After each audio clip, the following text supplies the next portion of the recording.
Welcome to Kids Fishing. In this episode of Kids Fishing, we review the lipstick rod and reel combination.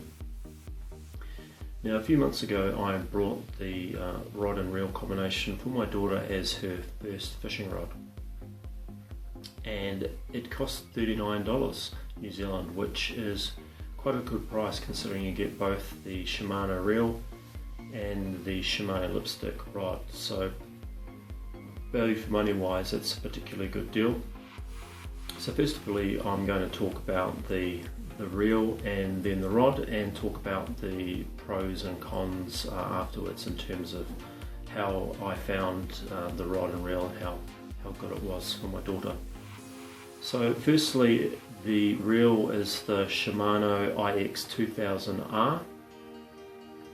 It has 3 kg line capacity at 155 meters. It's 244 grams, and it has a 4.1 to 1 ratio in terms of the wide. Now, it's not a bad reel actually for the price point, and it has a 10-year warranty, which is pretty amazing. Now, it's one of the key things about the reel is that it's actually got quite a smooth action considering the price point, and it has also a rear drag system.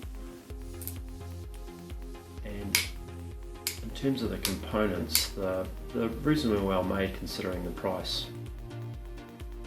Another feature of the 2000R, and this is really, I guess, targeted at children for their first reel, is it has what's called the quick fire bailing arm. So you might be able to see there's a little tab that comes off, and that allows you to pull back and lift the bailing arm. Now, it's a great idea in terms of being able to cast with one hand, but I found that my daughter's finger strength just wasn't strong enough to actually pull that bailing arm back, so she still effectively needed to pull it back with one hand before she casted.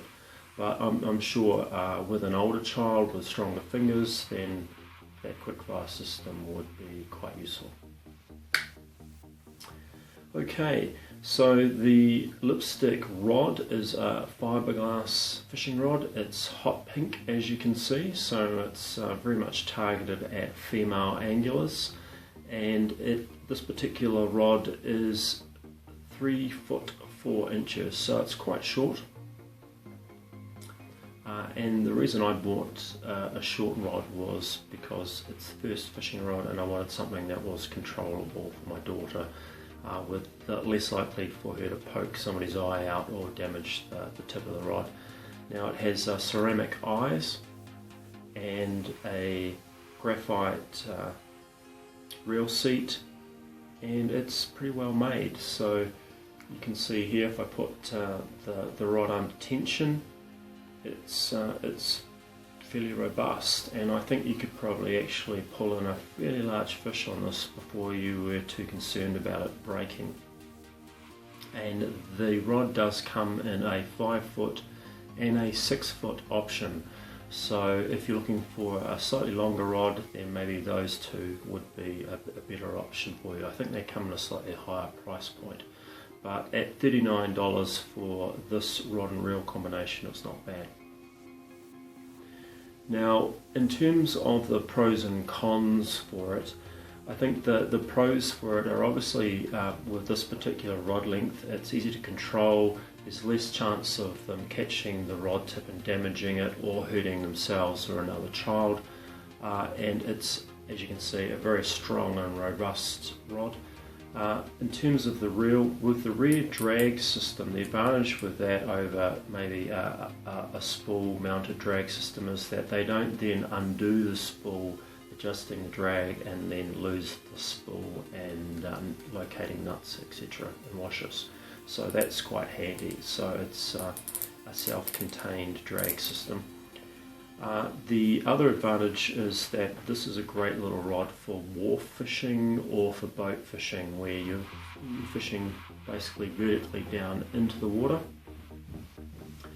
Another thing to consider when looking at a rod-reel combination is the size of the reel and rod distance. So when you're looking at your hand position, how will the child be able to reach with the index finger to grab the line when casting? So I found that this particular rod and reel is just a little bit larger than my daughter's hand, so she couldn't hold it like this, and she had to actually hold it two-handed in order to get the line into her index finger to cast, which is not the end of the world, but just a consideration when you're purchasing a rod and reel.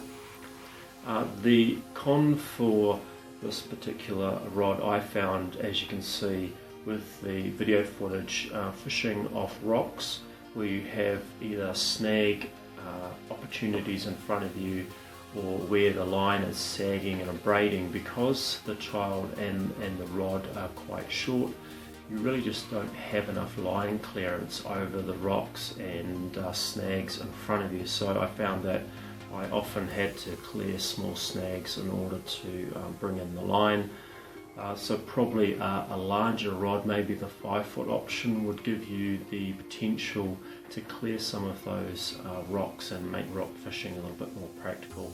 But certainly for boat fishing or wharf fishing at $39, this is a particularly good, I thought, good first rod and reel combination choice, and I wouldn't have any problems with recommending it. So I hope you enjoyed this product review, and please feel free to leave comments below or like the video and subscribe to see more. So thanks very much, and we'll see you in our next fishing adventure. Thanks for watching another episode of Kids Fishing. Please subscribe to the Kids Fishing channel for more great fishing tips and kids fishing adventures. And leave your comments below. We'd love to hear about your kids fishing adventures.